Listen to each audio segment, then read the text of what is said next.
What is going on, guys? How are you guys doing? My name is Caleb.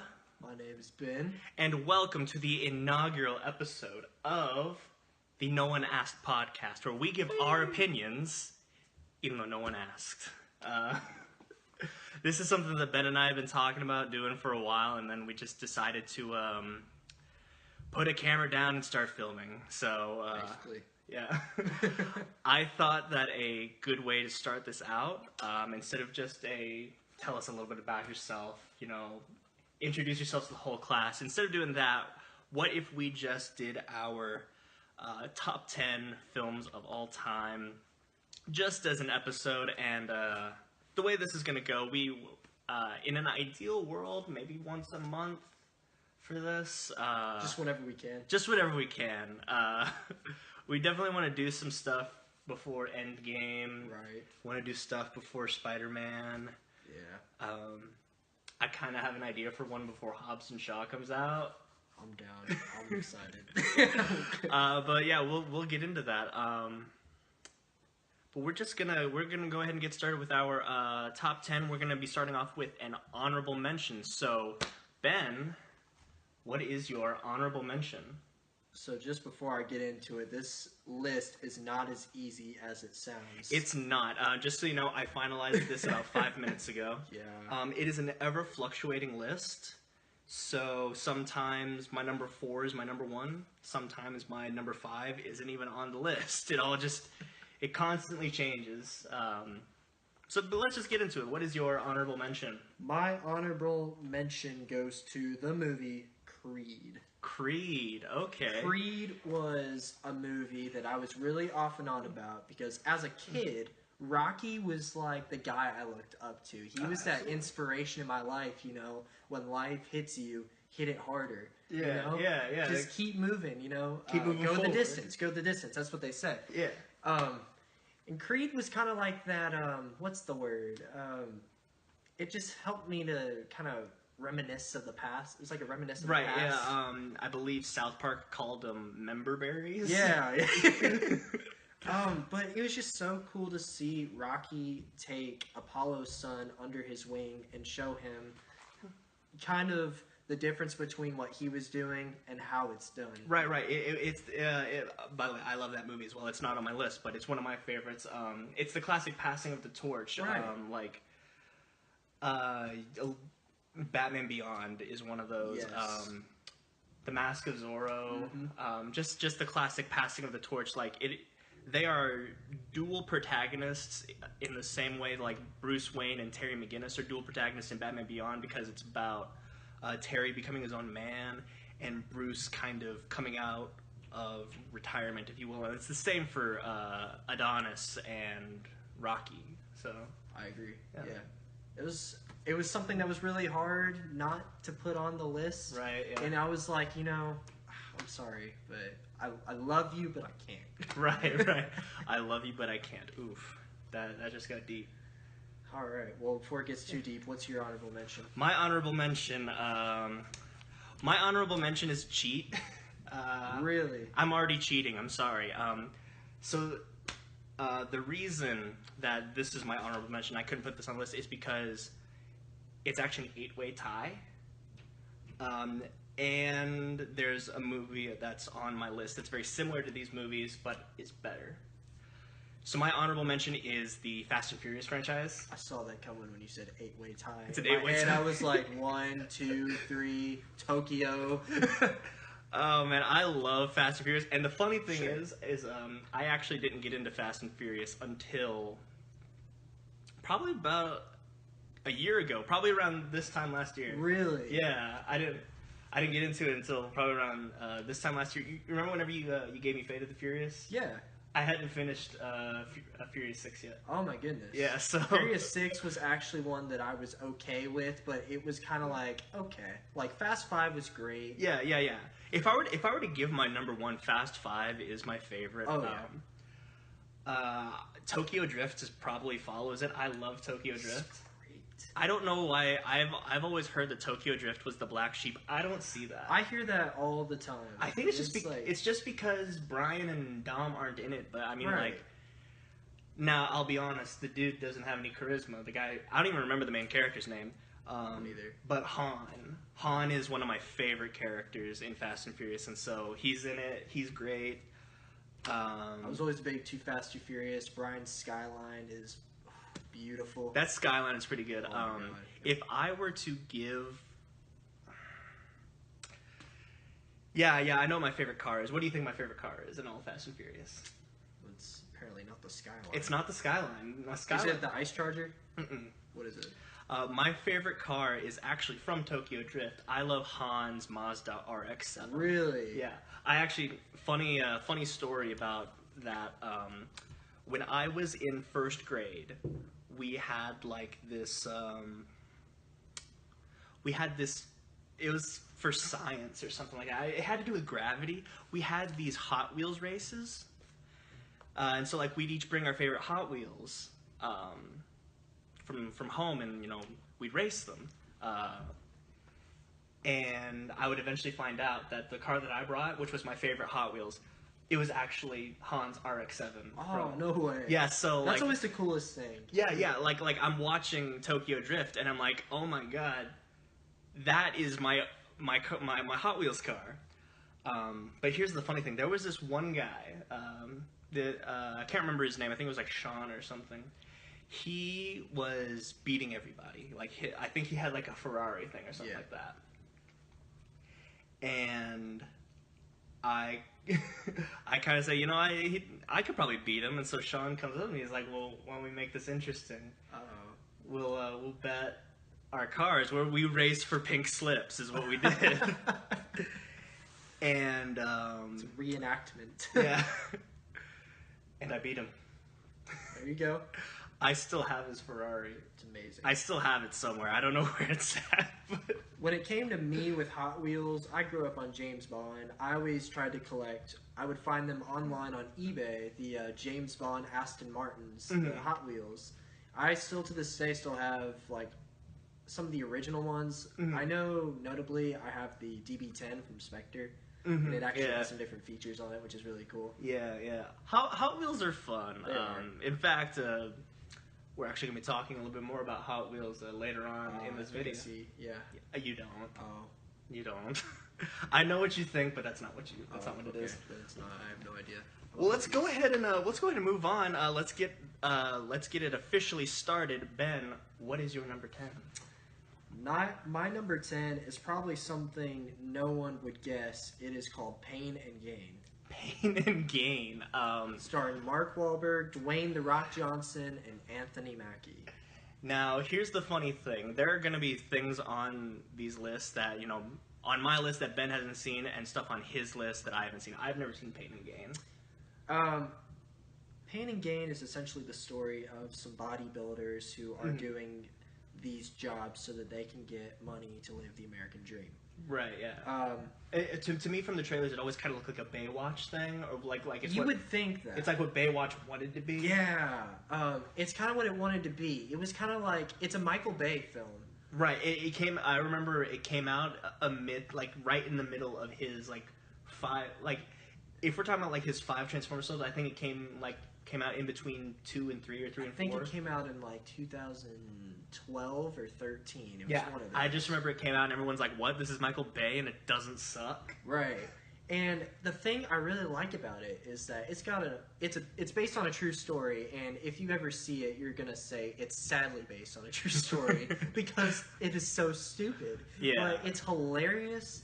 The action is amazing, and it's like you can tell it's a Michael Bay film, but there's not as much explosive pyrotechnics in it. Yeah. And it's not a big dumb action movie. Yeah. Well, I mean, it's a dumb. It's not Transformers, right? Which I think the first one gets a bad rap. I like. I think it does. That was when that movie first came out. It was like, wow, this is it looks nothing like the cartoon, but this is cool. Whatever, yeah. Yeah, and then it started getting really racist. It did. But yeah, so your number 10 is Pain and Gain. Pain and Gain. All right, my number 10, Scott Pilgrim versus the World. I love Scott Pilgrim versus the World.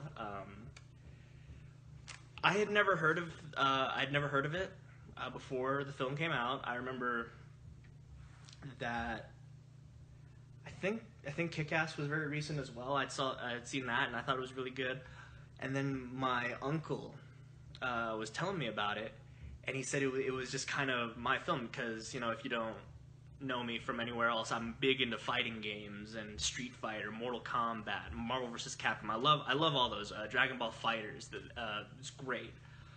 But Scott Pilgrim vs. the World is kind of just it's all that put together.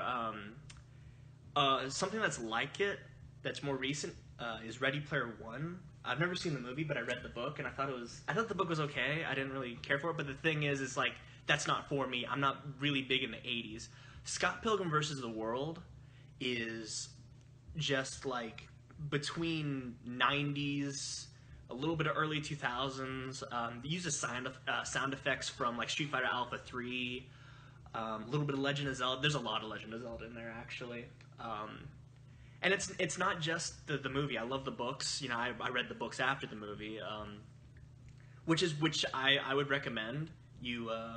What I would recommend is you read the first 5 books, then watch the movie, and then read the 6th book, because the movie actually came out before the 6th book was released, and the 6th book actually really plays into that. It expects you to have seen the movie before reading it. Which I've never experienced before. It's really good, and the game is fantastic. I don't know. We have the game. Me and my brother do. It's a fantastic game. I don't know if you can get it anymore because of licensing.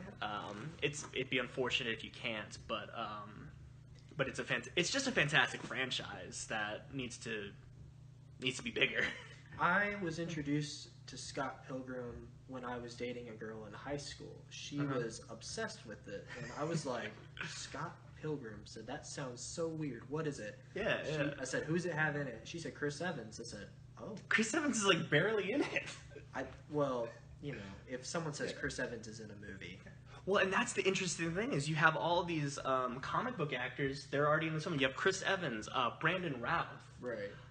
Let's see. And then you have some like Arrested Development.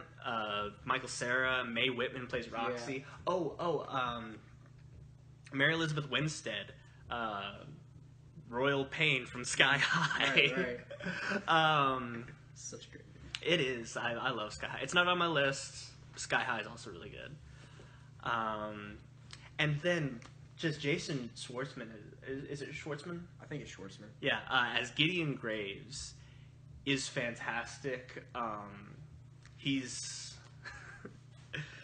it's hard to watch him in other stuff now, because that's the first thing I saw him in. He was in Saving Mr. Banks, and he was just this really happy-go-lucky guy, right. And it's just really weird to watch him like that. Same with Paul Giamatti in Saving Mr. Banks, and he's like the best character in that film. But yeah, I love Scott Pilgrim vs. the World. It's actually a really special book to me because I think it's a very important book for any adolescent male to read, because it teaches to read and to watch, play the game, whatever. It teaches you that you're not the good guy. You know, everyone thinks that, you know, they're the nice guy in their story, and there's the girl you like, and then the guy that she likes, he's an a-hole or whatever. You're not the nice guy. We're all just people. I like that. Yeah, and it's a really, really, and you get that more in the book than you do in the movie. But like I said, it's all kind of one entity. And I kind of have a little message about that later on for one of my higher up picks. So. All right. What is your number 9? My number 9 is another comedy action. It is 22 Jump Street. 22 Jump Street. 22 Jump Street. Okay. 21 Jump Street was something that I actually snuck into because I wasn't old enough to see it at the time. I actually snuck into 22 as well because I wasn't 18 yet. So these are quite memorable movies for me, my young adolescent self. but 22 over 21 for you. Right. Okay, I'm going to go ahead and disagree, but... Everyone does. Yeah. 21 Jump Street was just... it had been a while. It had been a long time since something like that had come out. It was different. Yeah, but go ahead. 22 Jump Street. Go ahead and talk about it. So I guess I'll explain the reason why 22 over 21. I really like the spring break aspect and the limbo. Yeah. I thought that was so cool. While they are essentially the same thing, just reversed, I kind of liked it how they had that. How, it made sense. Channing Tatum was the jock. He was the popular guy. And Jonah Hill was over here kind of just trying to find his way through college, but he finds a girl, I guess, in a way. And Chief's daughter. Right.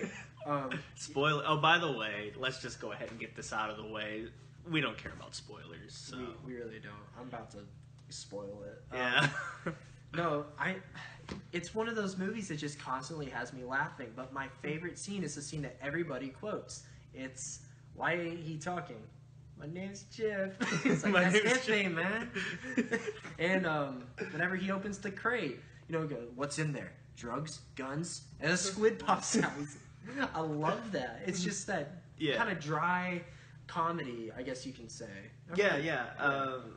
And it's kind of got the aspect of physical comedy that unfortunately we don't get a whole lot of anymore, which I will be talking about as well. There's a lot of foreshadowing going on in this video, but yeah, it's I agree. It's a funny movie. I like the first one more because I find the aspect of Jonah Hill being more popular than Channing Tatum. I think that's funny. That's kind of what I wrestled with too, thinking about this. But I also love Dave Franco. Like, most people think Dave Franco is just a d-bag, but I like Dave Franco. I thought he did fairly well in that movie. He was really good. All right, your number 9. My number 9, and you're ready to talk about Hot Wheels again. Speed Racer. Wow, that's a throwback. I love Speed Racer. Oh, I'm gonna go ahead and agree with you. I love Speed Racer. My same uncle told me about Scott Pilgrim vs. the World. I would stay over at his and my aunt's house a lot, and I just remember I have this image in my head of they have like this den, and in their den was a closet, and in this closet up at the top there was this helmet, a white helmet with a red M on it, and I always wondered what it was from. And so eventually one day I asked my uncle, what is this from? He says, "Oh, this is Speed Racer." He shows me Speed Racer, and I love it. I love the Speed Racer anime. It was one of the first anime I got into. And so whenever this movie, I'm not going to say when it was announced because, I was younger. It was like, what, 11? Like middle school. It was like 11 years ago at this point. I wasn't really... This was before we knew everything about every movie coming out. This is before trailers didn't tell you everything. I remember we just went and saw... I think we went and saw Transformers. And there was a trailer for Speed Racer. And I was just... That's actually where I saw the trailer for Speed Racer. Transformers. I was just so psyched about it. And... I mean, like... I went and saw it. That was a good summer, by the way. That was like the first big summer for geek movies. You had Iron Man, Dark Knight, Incredible Hulk, Speed Racer, Crystal Skull. Like, say what you will about some of the quality of those movies, which vary, but we had never gotten a summer like that before. It was huge. It was like, it blew my tiny middle school mind. And the thing is we get those summers like that every year now. Even this year, we have Detective Pikachu, which would... I'm excited for it. Sonic the Hedgehog. Just these different... Oh, I didn't hear about that one. You didn't hear about Sonic the Hedgehog? I'm going to. But, yeah, just... We'd never gotten a summer like that. And so Speed Racer, honestly, just kind of kicked off that summer. Kind of just started the norm for what was to come. Yeah. I don't think that it really... Like, I think 2008 was kind of isolated, and it wasn't until about 2014. Right. 2014, I think it's whenever Guardians of the Galaxy came out. Yeah, we had, Guardians come out that year. We had that second Planet of the Apes movie. We had... Days of Future Past. Days of Future Past. We had 22 Jump Street. Yes. Winter Soldier. Yeah. But yeah, it's kind of the norm now. But back then, 2008, that was something special. And so for Speed Racer, as I said, a big fan of it. We even had a new cartoon come out on Nickelodeon, Nicktoons actually, and I loved that one as a kid. Speed Racer as a film is one of my favorites because it actually it's an anime. like it is unapologetically an anime, and eventually I would find out that that's the Wachowskis, Right. Which I love the Wachowskis. Some of my favorite films, and they don't care. They're just like, we're gonna take this and we're gonna put it on screen, and they did. It's amazing. I genuinely believe that you've seen it, right? Right. The Casa Cristo Classic 5000 is the greatest race on film ever. It is fantastic. Part 1 and Part 2, where they're in the desert, and then whenever they get in the mountains, the snow cap. It's all brilliant, and it's also got one of the best finales ever. From whenever he reveals that Cannonball is using a spear hook, and then he's just listening to the car. You know, what do you need? From whenever he jumpstarts the car to just zooming past everyone, that is absolutely brilliant. I love it. It's just. I actually saw that movie at a birthday party. Really? And so I had no clue it existed. Mm-hmm. And so I had a friend at school who was passing out birthday party invitations. I think it was originally supposed to be like, it was like a Shrek or Spider-Man or something. I don't know. Shrek. So they were like, well, we're going to go watch Speed Racer. I said, huh, that sounds cool. And we went and watched it. I think IMAX was a thing. We went and watched that. Maybe? Yeah, IMAX. I didn't see it. I actually saw it at Village 8. Oh, man. Yeah, I saw it after because I wanted to see it so bad, but I was like maybe 11 at the time, so I didn't get to choose where I go. I didn't get to choose where I went, so I had to beg my parents to take me, and eventually my dad took me to see it. Took me and my brother to see it. My dad usually thinks that kind of stuff's stupid. He hates Transformers movies. He hates all those movies. He really likes this movie. This movie was actually the first Blu-ray I ever bought. We got our Blu-ray, and it's like, oh man, what should we get? Speed Racer. But yeah, go ahead. You went saw it at a birthday party? Yeah, I saw it at a birthday party, and it was my second IMAX movie ever. And it blew my mind. All the colors and everything in it. I was like, yeah, it's really colorful, but it doesn't give you a headache. It really doesn't, and that was really cool. Weird thing, it's not a kids movie. It's not. It's so weird. It's not a kids movie. There are a lot of, like, watching it now, there are a lot of adult jokes in it. But then they still have jokes like Spritle comes in at the end and like, oh, cooties and whatever, and yeah. But it fits. Mm-hmm. It's so weird. But yeah, Speed Racer. I love Speed Racer. All right, now what is your, I believe, number 8 is where we're at? Baby Driver. Baby Driver, okay. See, Baby Driver was one of those that I thought about putting on there because Edgar Wright is my favorite director. I thought about putting Baby Driver on there, but Speed Racer kind of overtook it. Unlike you, I'm a big music guy. Well, I'm sorry, 80s guy. I don't know why I said music. Yeah, I'm a music guy. What are you talking about? You are a music guy. We're both music guys. I'm a big 80s guy, 70s guy, 60s guys. Oh, I love the 70s. Oh, yeah. It's just the 80s. Everybody loves the 70s, man. Come on. From the moment that you first see him in the car, starting the music. Which, by the way, that is a beautiful Subaru WRX. Yes. I'm a car guy. So. It varies with me. He starts the song. Bell bottoms. Yes, bell bottoms. The heist, they drive away, getting away from the police. It's beautiful. Mm-hmm. It's, oh my goodness. Mm-hmm. I was like, this was a movie I walked into. I was like, okay, what is this? Edgar Wright? Who's that guy? Oh my god. Okay. Ansel Elgort? Isn't that guy from that chick flick about the 2 kids with cancer? And I never saw that. Divergent. This is the first thing I saw him in, so I'd never. And the guy from Divergent. Was he in Divergent? He was in Divergent. He played the brother of Shailene Woodley. Ugh. Cool. Yeah. And that's why I was kind of turned off about it. But I walked out of there like, wow.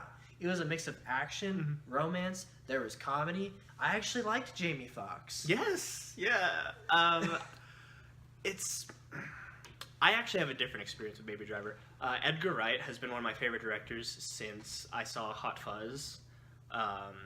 Like, I saw Shaun of the Dead, and whenever I first saw it, I wasn't a big fan of it. Then I saw Hot Fuzz, and I really loved it. I went back and watched Shaun of the Dead, and then I loved it as well. And then, of course, Scott Pilgrim. Oh, yeah. That was an Edgar Wright film as well. So I went into it pretty hype. Me and my brother, we both love Edgar Wright. So we saw the day it came out. We saw first showing, and there are 2 points where I knew I fell in love with this movie. The first is whenever it was the first heist, because that's just a great first scene, and every single car stunt is legit. It's great. The second point is whenever they're in the second heist, whenever Neat Neat Neat is playing, and they get behind, and Baby says, wait, I gotta start the song over. As soon as he said I have to start the song over, I knew that this film was for me, because that is something I would totally do that. I would totally do that. But yeah, is that all you have to say about Baby Driver? You keep going? I mean, like I said, it's not something I thought I was genuinely going to enjoy. But I loved it. And yeah. It's like something I can't really explain. It was just something that I just want to experience over and over and over. Yeah, you know? yeah. I mean, like, I got into the theater. I just wanted to watch it again. Right. I'm trying to think. John Bernthal. Yeah. He's great. He's in there for like 5 minutes, but he's great. I think my favorite little Easter egg that I didn't notice until much later. You know what his last words are? What? If you don't see me again, it means I'm dead. That means, because like those are the last words he says, and then he leaves. That's Edgar Wright telling you, if you ever wonder what happened to Griff in Baby Driver, he's dead. But yeah. So that's your number 8? That's my number 8. What is your number 8? My number 8 is The Hateful Eight. So what you did there. I am a big Tarantino fan as well. I have like 4 or 5 directors that like I can genuinely truthfully rely on. Quentin Tarantino is one of them.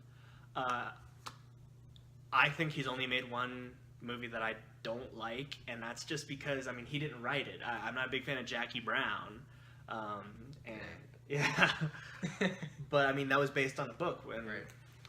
But whenever he announced Hateful Eight, and then it got leaked, I was sorely disappointed because he said he wasn't going to make it. So this movie almost didn't come out.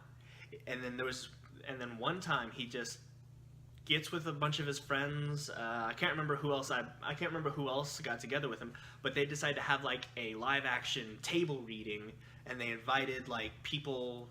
I don't remember where it was, but you just bought tickets to this table reading, and people loved it so much that he decided to go ahead and make it. He changed the ending a little bit, which honestly, I'd never read the original script. I was going to respect his wishes and not read it.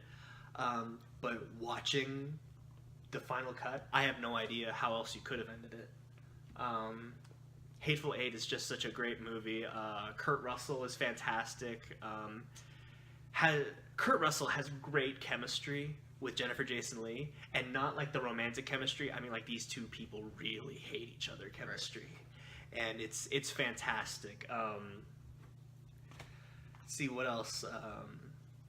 It's a classic. I'm a big fan of westerns, and it's a weird kind of western because it takes place in like a snowy mountain up in Wyoming. So it's not your normal western.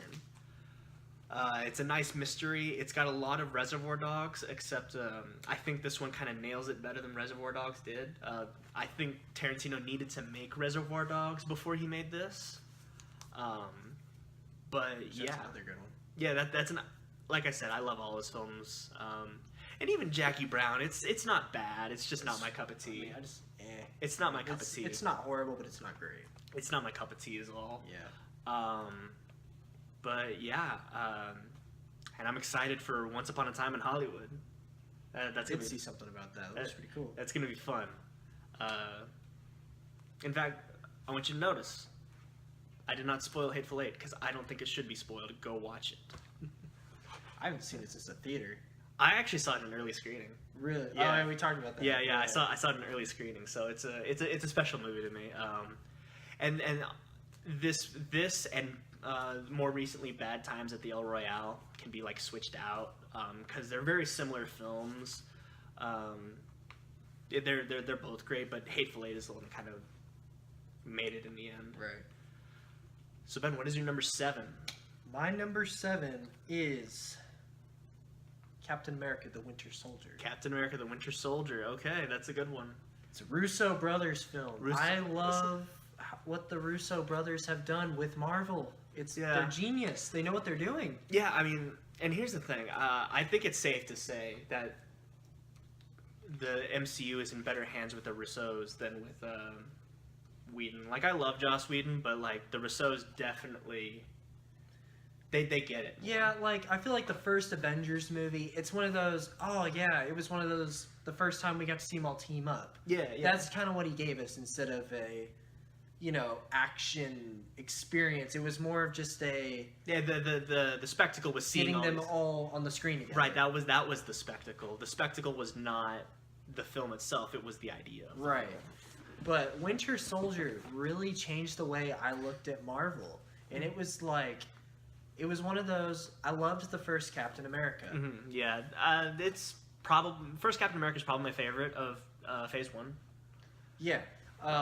But Winter Soldier, when it came out, from the beginning, when he jumps out of the plane, the whole conversation of trying to find him a date, I love it. And then when they brought Anthony Mackie into it, I thought he did a pretty solid job as Falcon, and that's something I thought that was going to be really hard to do. I had never seen an Anthony Mackie in anything before then. Really, I hadn't seen 8 Mile, so yeah.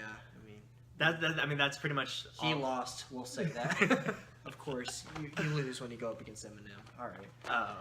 But yeah. I mean, I genuinely think that Winter Soldier has one of the greatest twists in comic book history. I love seeing an honorable man go rogue. He's tested against everything that he believes in, and I love that. Yeah. It's definitely a good one. It didn't make it on my list. I'm sure we'll be talking about it extensively before Endgame.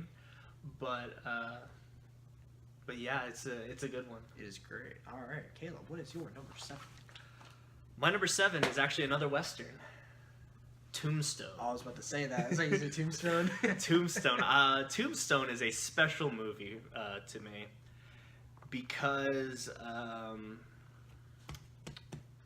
it's like I watched it with my dad and with my papa, with my brother. It's just kind of a movie that we all can watch and we can all quote it. It's a memory. Yeah. It's very much ingrained in my childhood. It's in my DNA, essentially. Doc Holliday is one of the greatest cinematic characters to ever exist. Val Kilmer kills it. It's amazing. Another Kurt Russell Western. Yep. He's great. Michael Biehn. He's great. Johnny Ringo. Ooh, Johnny Ringo. You look like someone just walked over your grave. It's such a quotable movie, and that's kind of why it's on here, is because it's a great movie, and it's got one-liner after one-liner, and it's not the typical, like, Marvel one-liner, and it's not the typical James Bond one-liner. It's not like that, but it's just kind of like every quote can be seen as a, maybe an inspirational poster, just something cool to say. Whenever someone asks me to do something at work, I say, I'm your Huckleberry. Because that's just what I do. Like, I love this movie so much that I quote this on a daily basis. Yeah. But yeah, it's a great film. I love it so much. I agree. So, what are we on? Number 6? Number 6. What is your number 6? I'm pretty sure, yep. We got another superhero film. Okay. Spider-Man 2. Spider-Man 2. And I'm not talking about Amazing Spider-Man 2. I'm talking about Doc Ock Yeah, Sam Raimi's Spider-Man 2. Sam Raimi. Now, here's the thing. One thing that's going to surprise him. This is not on the list. I'm not surprised. You're not surprised? I'm not. It's my favorite superhero movie of all time. Well, yeah. Yeah. I figured you probably wouldn't have a superhero movie on. I do, though. You do? I do, but Okay. I just don't have my favorite on here because I figured you'd have it on there, so I didn't want any overlap. But yeah, I love this movie as well. Spider-Man 2 is kind of like you said for Tombstone. It's a memory for me. Oh, absolutely, yeah. Spider-Man 2 was the first movie I ever saw in the IMAX theater. Really? And I didn't even know IMAX was that old. Rightfully so. It is. It's still one of my favorite movies of all time. Not even just superhero. Holding the train scene. It's great. Passing him along. It's great. It's great. You know what's my favorite though? What? My favorite, and I'm always conflicted about it because this scene involves Mary Jane leaving John at the altar. At the end? Yeah, at the end. Go get him, Tiger. No, it's not Go Get Him, Tiger. Right before that? Right before that. Yeah. She tells Peter, I don't care. She tells Peter, I don't care. Just, I want to be with you. And then she says, so here I am, standing in your doorway. I've always been standing in your doorway. I love it. It's great. Their relationship in that entire series was just great. Yeah, and then that third one. Okay, we talked about this. The third one. It's not that bad. It's not that bad. It's not that bad. I mean, don't even care that he dances like a dork. That's the point. Yeah, I mean, and they put it in the PS4 game. It's great. But I don't want to talk too in depth with Spider-Man 2 because before Far From Home comes out, I do want to do a big Spider-Man episode because we can talk about all the movies, the cartoons,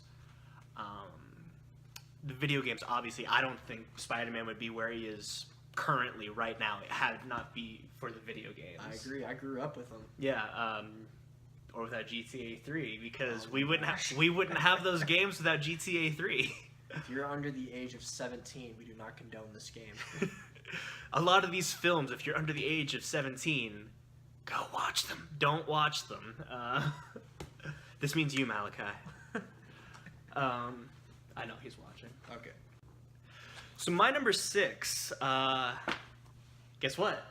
It's an Edgar Wright film. Hot Fuzz.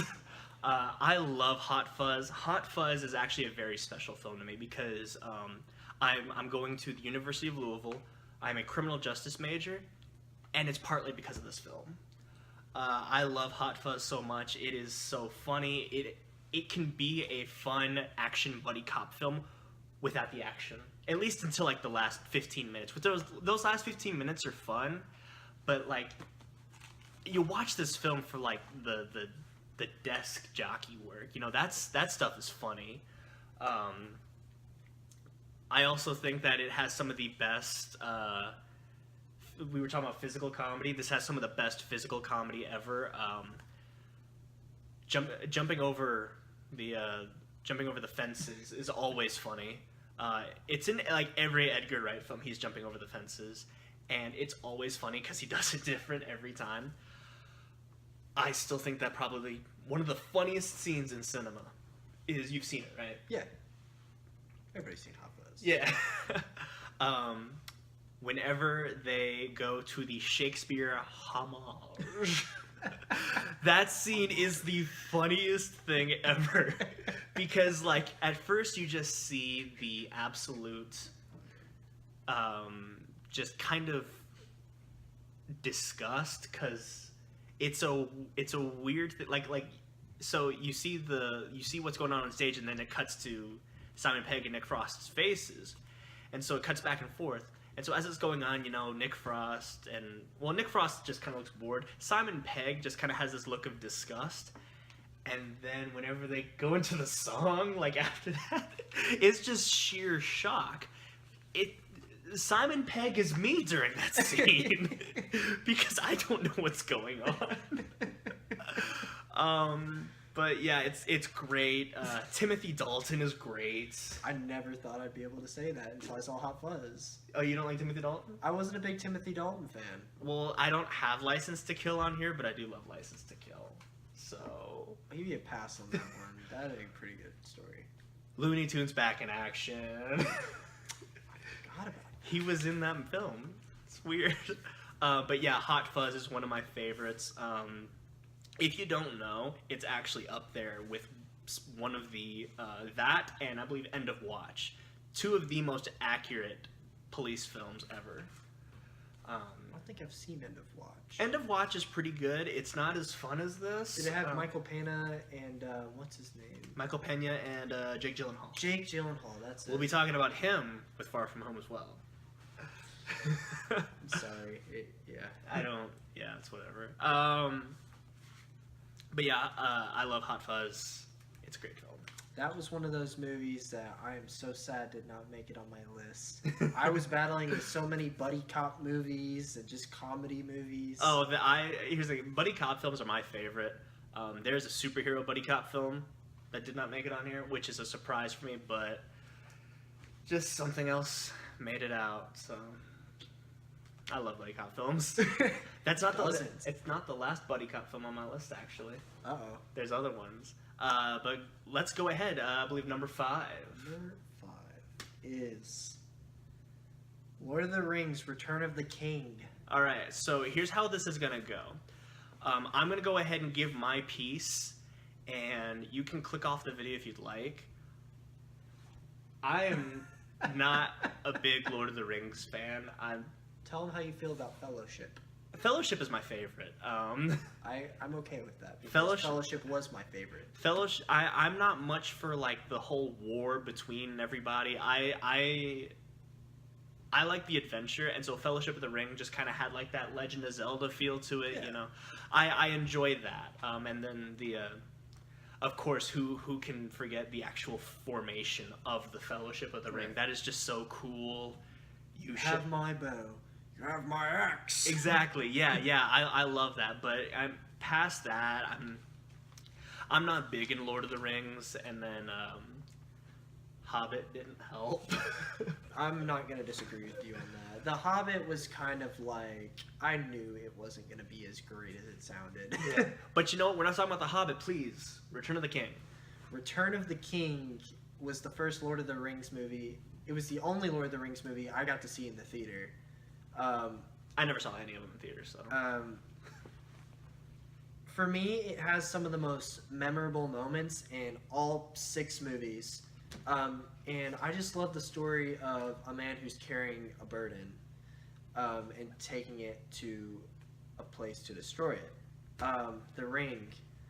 I love the line, that being said, Sam, let me take the burden from you. He said, well, if I can't take the burden from you, I'll just carry you. Yeah. I love that scene. And he carries him. And that's the thing, is like, it's not my cup of tea. These films are fantastic, and I can't deny their greatness. And that's just one of the great scenes. 11 Oscars. Well, and see, the interesting thing, have you read interviews from like the Academy about? I have, yeah. Yeah. So if you don't know, Return of the King getting those 11 Oscars, it's not just about Return of the King. They viewed it as like giving the entire trilogy. It's just a part 1, 2, 3. Yeah, it's like intermission, you know. With intermissions, yeah. So like whenever they gave those awards to Return of the King, they were viewing it as if they were giving the awards to the entire trilogy. It just so happened that Return of the King came out that year. Yeah. Well, I mean, and it was the finale. It was the finale. Yeah. So I mean that helps as well. And I wish we could have had a good finale for The Hobbit. Wish we could have had a good Hobbit movie. I never finished. I saw the first Hobbit film, and I was like, it's okay, whatever. It's going back to Fellowship, but then Desolation of Smaug, I fell asleep during. I did too. I never saw Battle of the Five Armies. I don't care. The special extended editions is what I recommend to everybody for Lord of the Rings and The Hobbit. It makes The Hobbit acceptable, even to me. The third Hobbit movie, special extended edition, is actually rated R. Really? It is, and it's the most graphic thing in the Lord of the Rings. That's pretty cool. I think my biggest problem with The Hobbit is like it's too cartoony for me. Thorin Oakenshield is no Aragorn. Like that's the main thing is Aragorn is just short. But he's just so cool, and then Thorin Oakenshield is just like a pale imitation, Right. which I think is because he's not like that. I've read The Hobbit. He's not like that in the book. They just tried to make him like Aragorn, Right. But yeah, he's a completely different character in the book. So what number was that? Was that 5? That was number... That was 5, yes. 5, yeah. My number 5, and I finally decided, because me and Ben, we were talking about this, because I love spy films, and I didn't want to put too many on this list. So I decided on one. Casino Royale. He was telling me to go Casino Royale, so I ended up just going with it. Casino Royale is one of my favorite films of all time because I'm a big James Bond fan. We both are. Spectre. Sorry, you can't see it. It's a Spectre hat. Oh, it is a Spectre hat. I didn't even notice that. James Bond Museum, Washington, D.C. But let's just talk about this from the beginning. I'm a singer. I play guitar and whatnot. Chris Cornell, rest in peace, is one of my major influences, and it's because of this film. I first heard him in the intro of this film. It is fantastic. It is the first song I ever bought on iTunes, and it is a fantastic intro. Just on the whole, first of all, the stinger with the black and white is fantastic. Once we get into the actual James Bond style intro, just the silhouettes, the card motif is fantastic, which they would eventually use in JoJo's. I love JoJo's. And then we get into the film, and it is fantastic. Mads Mikkelsen is great. Eva Green is the best Bond girl to ever exist. I agree. Judi Dench as M is brilliant. I think what would have made this better is if we had a Q. I think what would have made it better is if we had a little bit more Felix Leiter. Felix Leiter is good. I always liked Felix. Yeah, I really like him.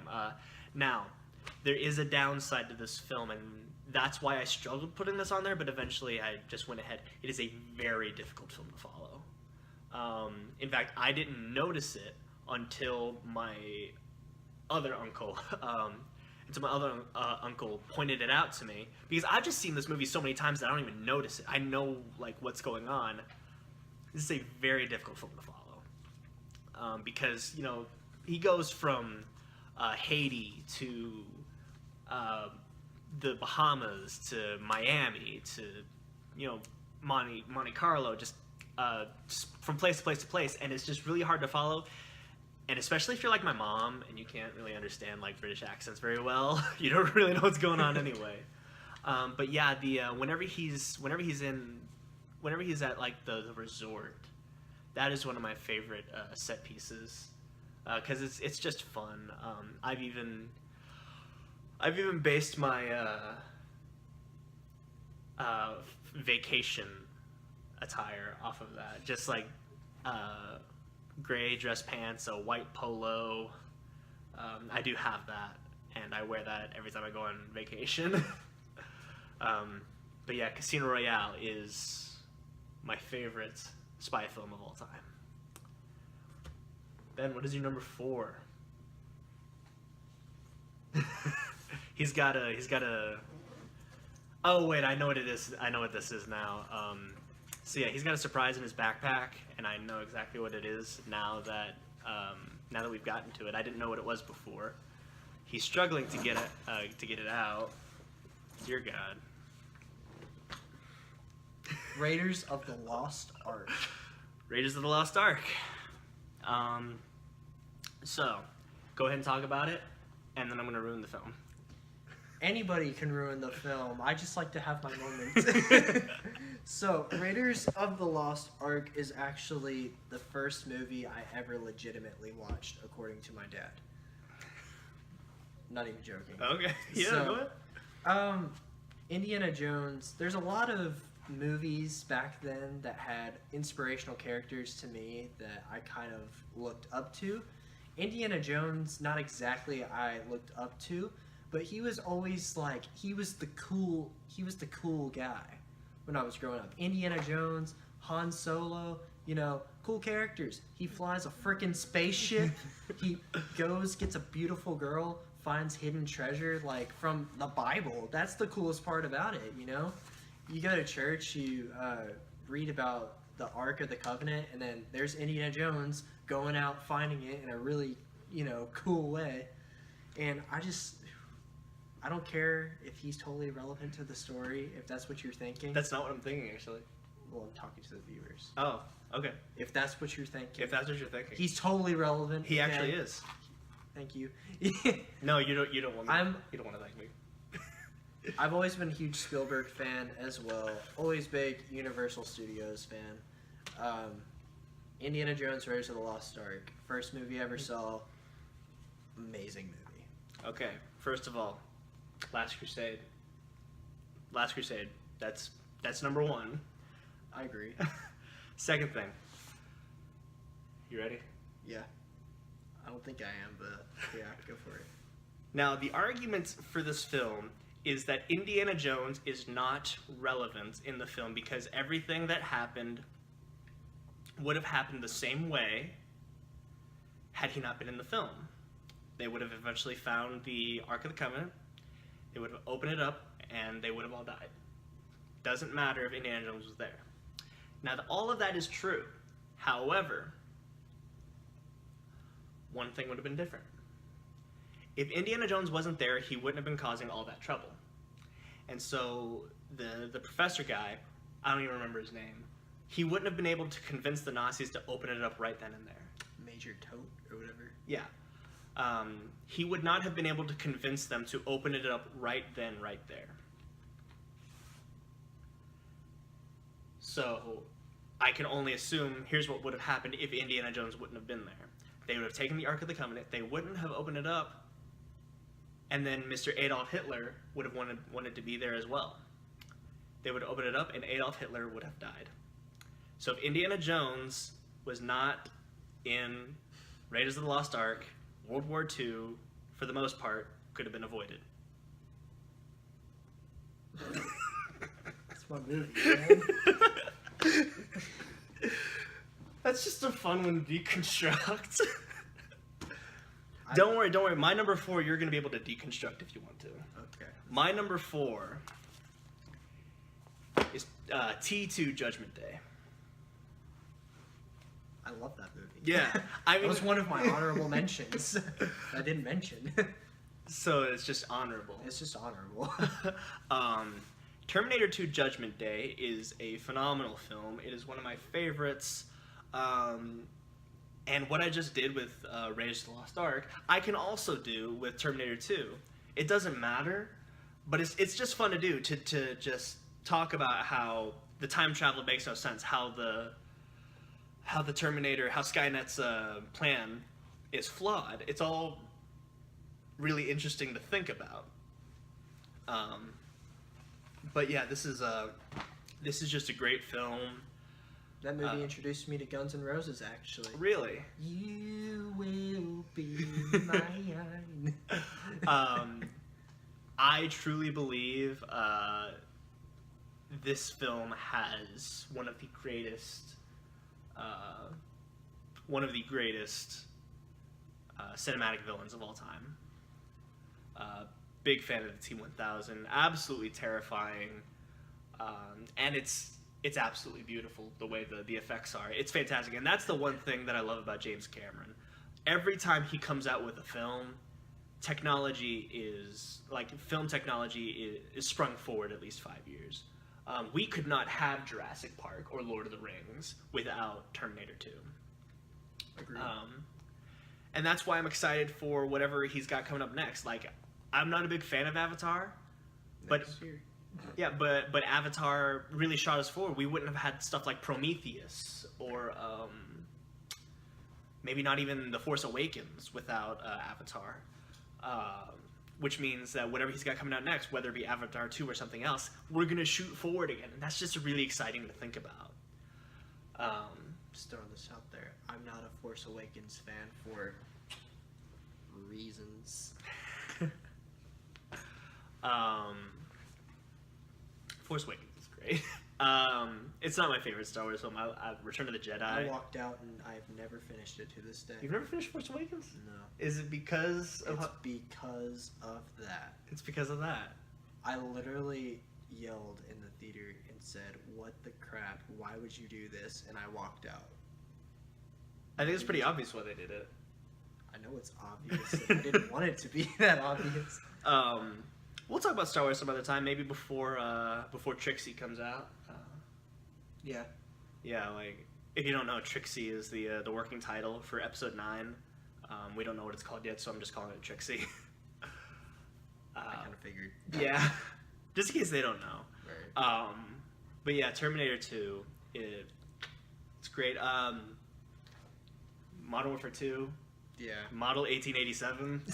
Like, seriously, like, it's like the coolest gun in cinematic history. It's great. And it gets me in the feels. All these films get me in the feels, and when you see me in the feels, you'll know. But this film gets me in the feels. Yeah. All right, so we are here. We're at the top 3 for each of us. Ben, what is your number 3? So my top 3 was actually the easiest thing to do.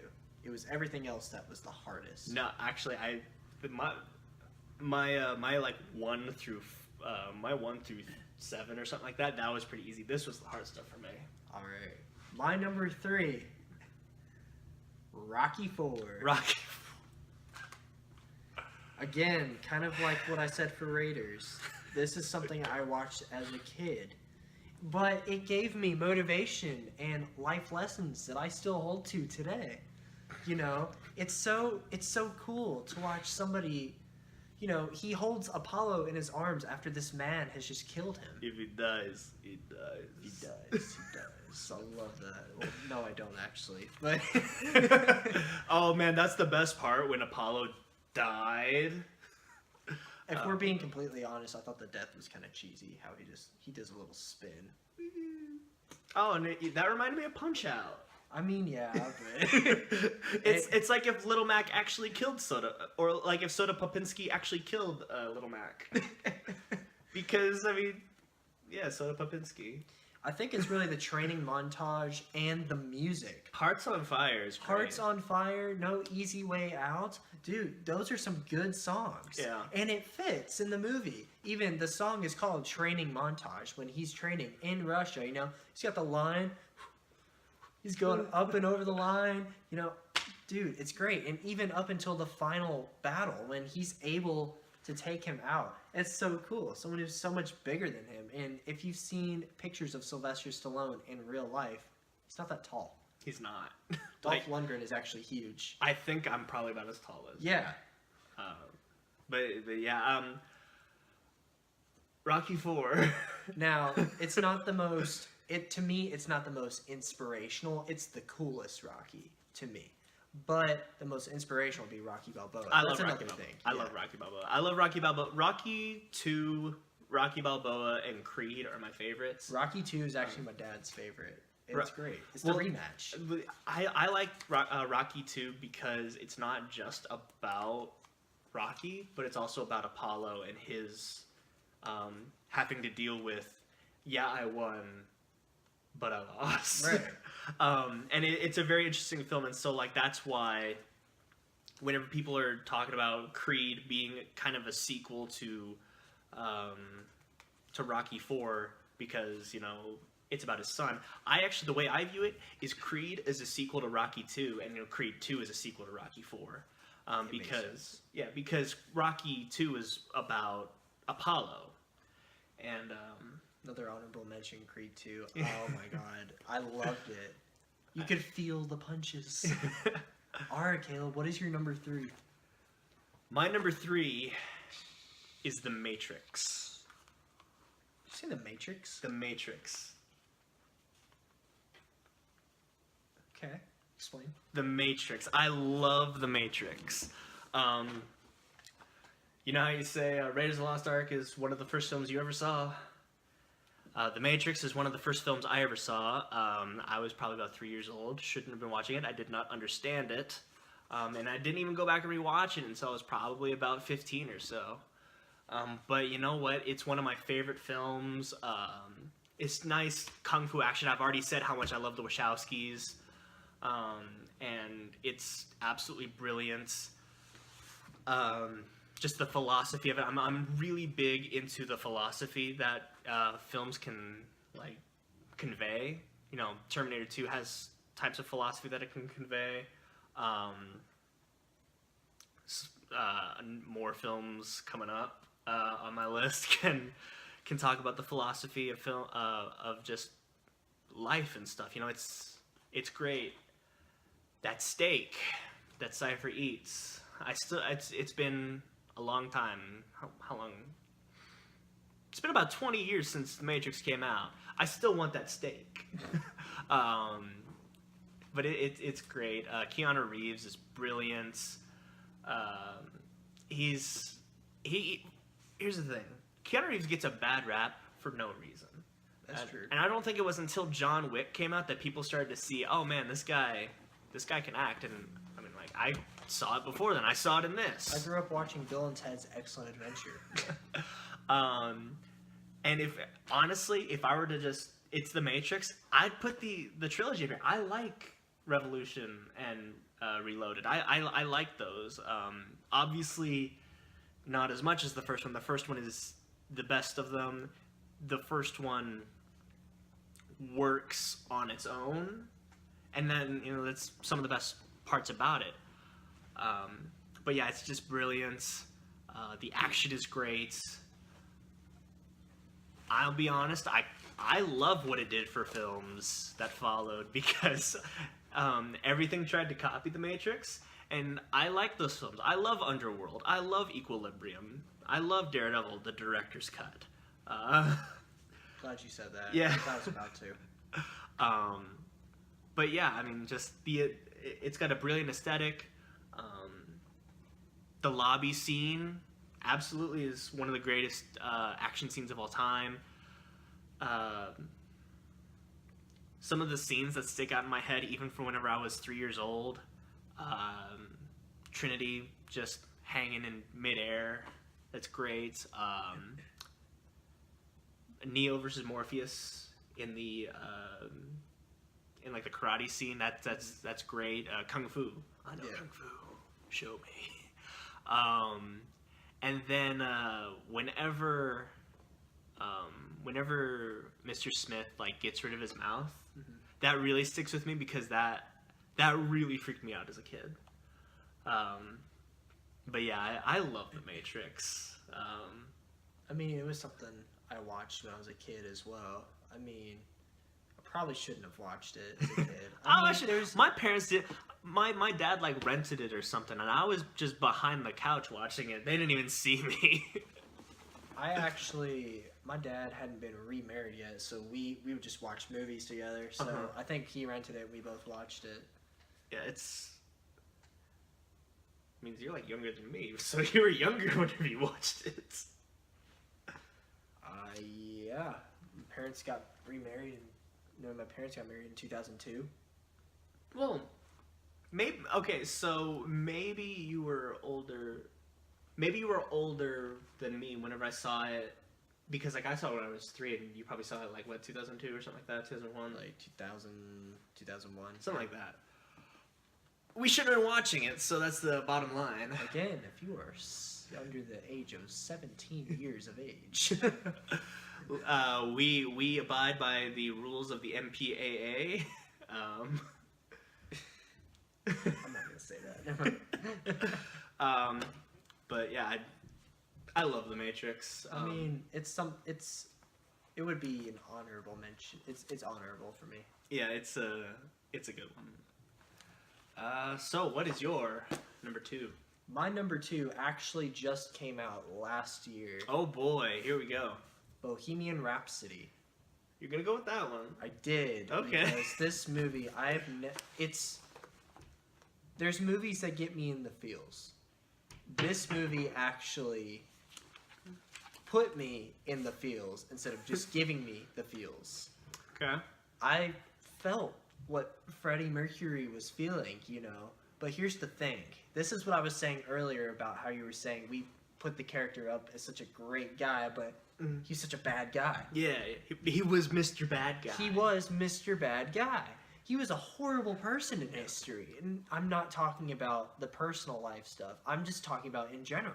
He was a horrible person. He stepped, just like so many other rock stars, he stepped over so many people just to get where he was. Yeah. Now, there's a lot of things that are said about historical inaccuracies about this movie. It's very inaccurate, actually. It's to a point. Roger Taylor and Brian May did not get along at all. In actual real life, they did not get along at all. They actually, not a lot of people know this, they actually broke up for a small period of time because of their feud. It was more of like a break, but yeah, they got back together.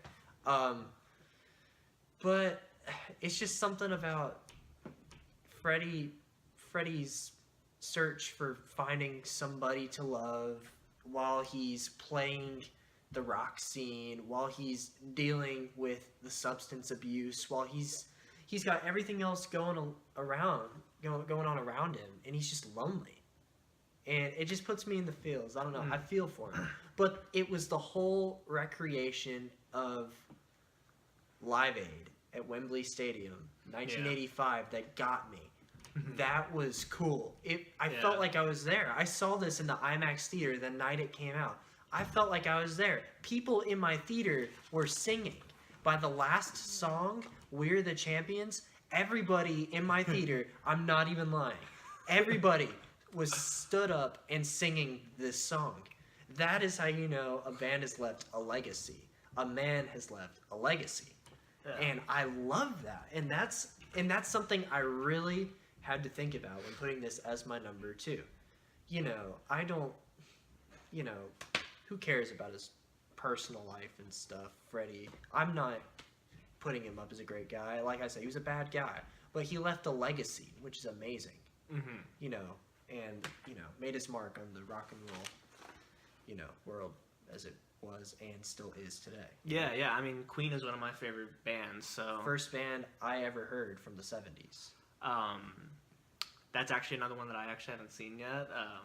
Been meaning to get around to it. I'm not big into biopics, so just haven't really gotten around to it. I am excited for the Elton John one, Rocket Man.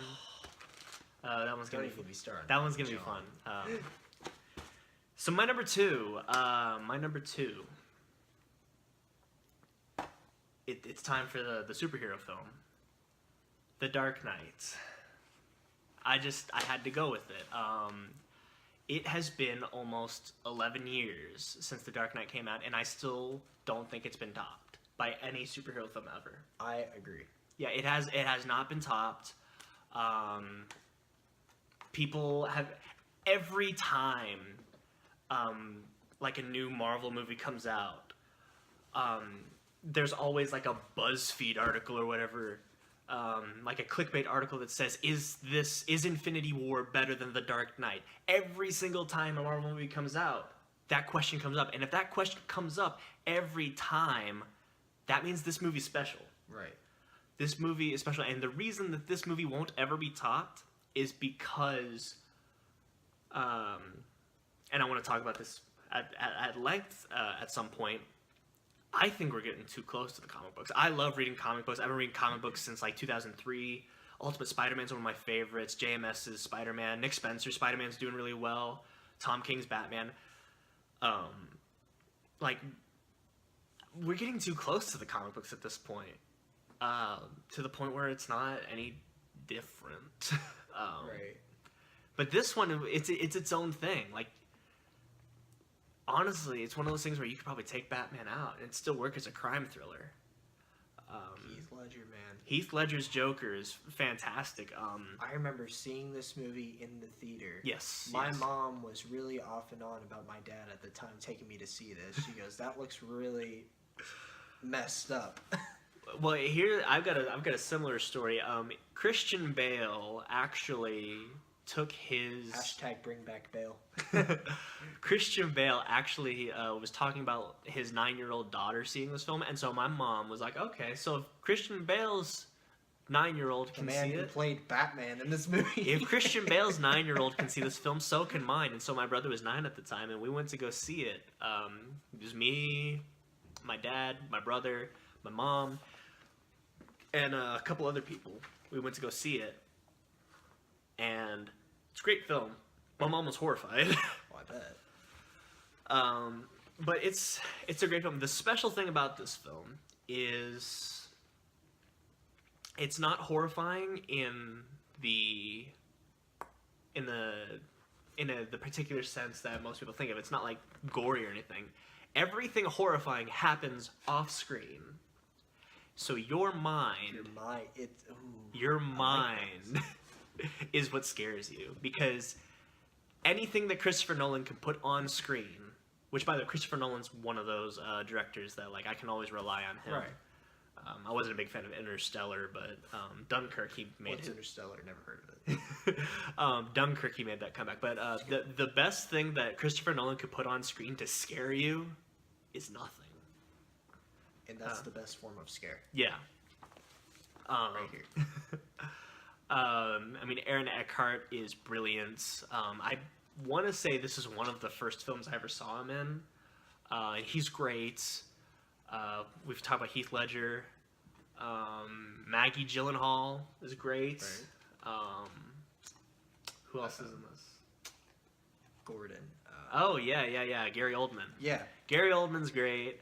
Like, this is just a great film. It's, and this film started the roll credits joke. Yeah. Like, they end with, a watchful protector, a dark night, roll credits. Like, this film started that. And it works in this film. I love it. Also, one of my most memorable lines. What's the difference between you and me? I'm not wearing hockey pants. I'm not wearing hockey pants. Yeah, that's all I got to say about The Dark Knight. It's a brilliant film. It is fantastic. It's fantastic. That is the word. It should have been nominated for Best Picture. Rest in peace, Heath Ledger. Yeah, it should have been nominated for Best Picture. I think Spider-Man 2 should have been nominated for Best Picture. Can't always have what we want. It's great that Black Panther is the first superhero film to be nominated for Best Picture, but honestly, I think it should have happened a long time ago. Yeah, I mean, yeah. Of all I'm not gonna go into of it. all the ones that came out last year, that's the most likely one. Yeah. I like Black Panther more than you, though. I remember. We're not talking. I remember talking to you about it like right after I saw it. We're not talking about we'll talk about Black Panther in an upcoming episode. Road to Endgame or something. Road to Endgame, something like that. But yeah, that's my number 2. All right, now we're here at our number 1 films of all time. Now, like we said before, this is not a for sure thing. This is my, at least for me, this is my number 1 film right now. It could change in a year. It could change in a day. Mine will never change. Mine has always been the same since I've seen it, and nothing will ever change it. Yeah. Well, see, and here's the thing. Normally, it's Terminator 2. Normally, Terminator 2 is my favorite. But, watching these other two, watching The Matrix recently, watching Dark Knight recently, watching my number 1 recently, it got knocked down. And my number 1 is actually quite a recent film. But we're not getting on mine. Ben, what is your number 1 film of all time? My number 1 film of all time, Gladiator. You know what? Now that you say that, you always say that, and I just kind of forgot about that. I was about to tell you that a second ago. Once I say it, you're gonna be like, "Oh yeah." Gladiator. Gladiator's great. That was something I went to see in the theater. Yeah. I saw it in the theater. I didn't see it until I was like 16 or 17. But I don't remember seeing it in the theater because I was so young. It was like 2001 or 2. Yeah, I mean, like, I saw Phantom Menace in theater. I don't remember. Yeah. But this movie, I love it. The fall, about in that order. The fall and rise of a hero. Yeah. Like he starts out as a well-respected general. Yeah. and then he has the downfall. Yeah. He's betrayed. He's put into somewhere where he thinks or where it's assumed that he'll be killed, when he's actually put into somewhere that is actually his strength. He's kind of thrown into his strengths. I don't know how else to word that. Yeah, I just think this film. Now that you mention it, this film does have one of the great. I was talking about the T-1000 was one of the best villains. Joaquin Phoenix, one of the best villains. Oh my god. My favorite line of all time. Are you not entertained? Oh, okay. I love that. He throws the sword at him. Mm-hmm. Are you not entertained? I think the best line from this film is actually one that no one ever mentions. I'm gonna paraphrase a little bit, but I can't remember the whole thing. But it's my name is Maximus Decimus Remedius. Remove your helmet, soldier. Yeah. That the whole thing. And so whenever he's like, husband to a murdered wife, father to a murdered son, and I will have my vengeance in this life or the next. Like that's great. Yeah, it's great. This movie is always just been there. I don't know what it was. It had to have been Russell Crowe's acting for one. Yeah, Russell Crowe is fantastic.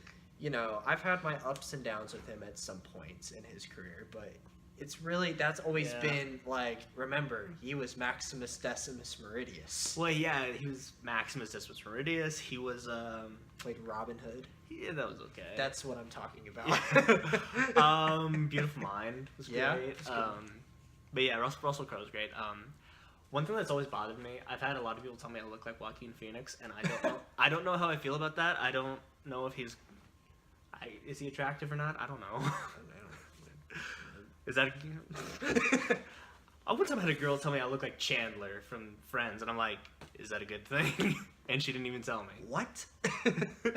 Could I look any more like Chandler? Right. Yeah. Your number one. My number one is also a Russell Crowe film, The Nice Guys. Oh, I saw that coming.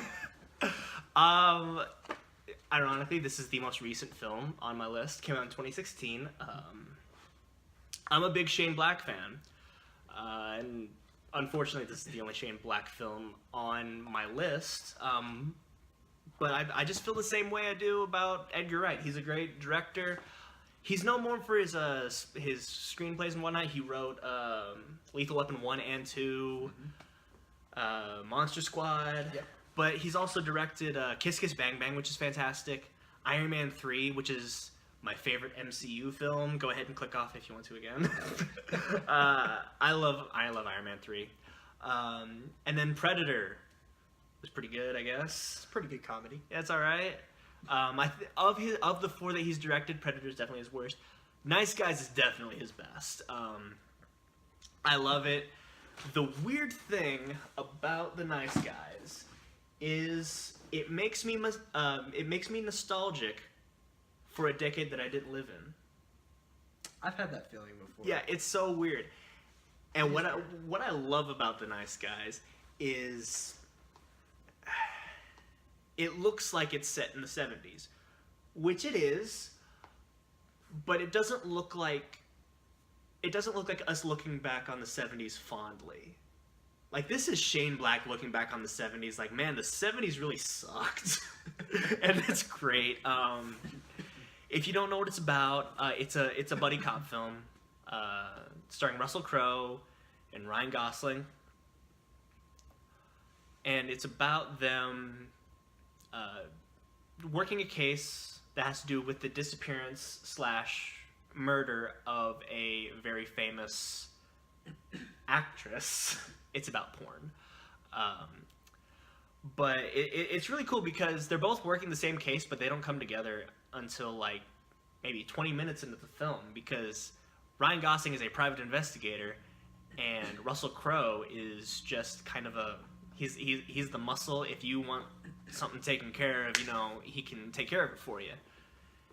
And so they don't come together until about 20 minutes in the film, but once they do, it's great. I could not picture this film without both of them. If they had met later, it may have been a lesser film. Ryan Gosling's daughter is fantastic as well. And this is one of those films where every time I watch it, and I've seen this film probably like 20 times or something like that, every time I watch it, I notice something different. You know what I noticed the most recent time I watched it? What? You know what? His daughter's always reading, right? Remind me. I saw it in the theater. Oh, okay. His daughter is always reading books. You know what she's reading? Oh, was it the no, not that. No, I can't remember. Well, I didn't notice it until this most recent time. She's reading Nancy Drew. Oh yeah, we talked about that. Because of course she reads Nancy Drew. She is very integral to the investigation. They probably wouldn't have gotten as far as they did without her. And she reads Nancy Drew, which I love Nancy Drew as well. But this is it's a great film. The dialogue's fantastic. The protest group scene is fantastic. That's her protest group. Yeah, but how do you know she's here?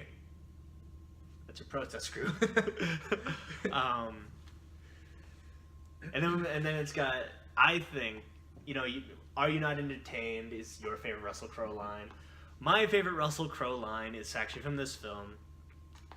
Whenever they're like, we couldn't breathe because of the air. And then he's like, so you all died because of pollution? What about the gas masks? They didn't save you? Just dumb stuff. I like dumb comedy like that. It's so funny. Back to the idea of physical comedy. Whenever Ryan Gosling punches the glass, and then he's got the cast on for the rest of the film, that's just funny to me. John Boy is hilarious. They're always talking about America's favorite family, the Waltons, and then there's an assassin named John Boy. It's great. Kim Basinger, I've only ever seen her in Batman and LA Confidential, and this is fantastic as well. Let's see, what else can I say about this? Because I feel like I'm missing something. Oh, of course, the dream sequence with the fly. That is just weird. It's one of those films that it plays it really straight, and then they're driving in a car, and then a giant fly just is kind of in the back seat smoking a joint for some reason. And that actually comes back later. That dream sequence comes back later in the film as a joke. Mm-hmm. That whole dream sequence was the only reason that it exists was to set up a joke. And it's great. And one thing that is unfortunate about this film is no one saw it. It came out in between Civil War and another movie. So everyone was seeing Civil War 3 times for some reason. I mean, I saw it once. I saw it once too, yeah. That's how many times you're supposed to see a movie. Right. Except for The Nice Guys. Watch it 20 times and then you'll notice things. But with The Nice Guys, as I was saying... Dang, what was I saying? I smoking a joint? Yeah. Dream sequence? That was a dream sequence, yeah. Man, I can't even remember what it was. Oh, we were doing so well with pacing and whatnot.